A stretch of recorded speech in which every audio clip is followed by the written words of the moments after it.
PCI ನ್ಯೂಸ್ಗೆ ಸ್ವಾಗತ. ನಾನು ನಿಮ್ಮ PH ನಾಯ್ಕೋಡಿ. ಮಂದೇವಾಲ ಗ್ರಾಮದಲ್ಲಿ ಚರಂಡಿ ನೀರು ನಿಂತು ದುರ್ವಾಸನೆ, ರಸ್ತೆ ಸಮಸ್ಯೆಗೆ ಸ್ಥಳೀಯರ ಆಕ್ರೋಶ. ಸುದ್ದಿ ವರದಿ PNCIB ನ್ಯೂಸ್. ಕಲಬುರಗಿ ಜಿಲ್ಲೆಯ ಜೇವರ್ಗಿ ತಾಲೂಕಿನ ಮಂದೇವಾಲ ಗ್ರಾಮದಲ್ಲಿ ಮೂಲಭೂತ ಸೌಕರ್ಯಗಳ ಕೊರತೆ ತೀವ್ರವಾಗಿರುವುದು ಬೆಳಕಿಗೆ ಬಂದಿದೆ.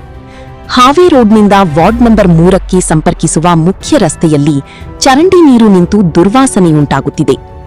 ಈ ಸಮಸ್ಯೆಯಿಂದಾಗಿ ಗ್ರಾಮಸ್ಥರು ತೀವ್ರ ತೊಂದರೆ ಅನುಭವಿಸುತ್ತಿದ್ದು, ಸಾಂಕ್ರಾಮಿಕ ರೋಗಗಳ ಭೀತಿ ಹೆಚ್ಚಾಗಿದೆ. ರಸ್ತೆ ಮೇಲೆ ನೀರು ನಿಂತಿರುವುದರಿಂದ ಸಂಚಾರಕ್ಕೂ ಅಡಚಣೆಯುಂಟಾಗುತ್ತಿದೆ ಎಂದು ಸ್ಥಳೀಯರು ಆಕ್ರೋಶ ವ್ಯಕ್ತಪಡಿಸಿದ್ದಾರೆ. ಗ್ರಾಮ ಪಂಚಾಯತಿ ಅಧಿಕಾರಿಗಳ ನಿರ್ಲಕ್ಷ್ಯವೇ ಈ ಸಮಸ್ಯೆಗೆ ಕಾರಣ ಎಂದು ಆರೋಪಿಸಿರುವ ನಿವಾಸಿಗಳು ಅನೇಕ ಬಾರಿ ಮನವಿ ಸಲ್ಲಿಸಿದರೂ ಯಾವುದೇ ಕ್ರಮ ಕೈಗೊಳ್ಳಲಾಗಿಲ್ಲ ಎಂದು ಹೇಳಿದ್ದಾರೆ.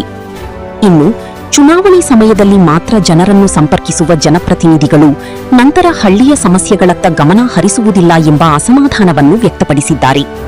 ನಮ್ಮ ಹಳ್ಳಿಯ ಗತಿ ಕೇಳುವವರು ಯಾರು ಎಂಬ ಪ್ರಶ್ನೆಯನ್ನು ಗ್ರಾಮಸ್ಥರು ಎತ್ತಿದ್ದಾರೆ.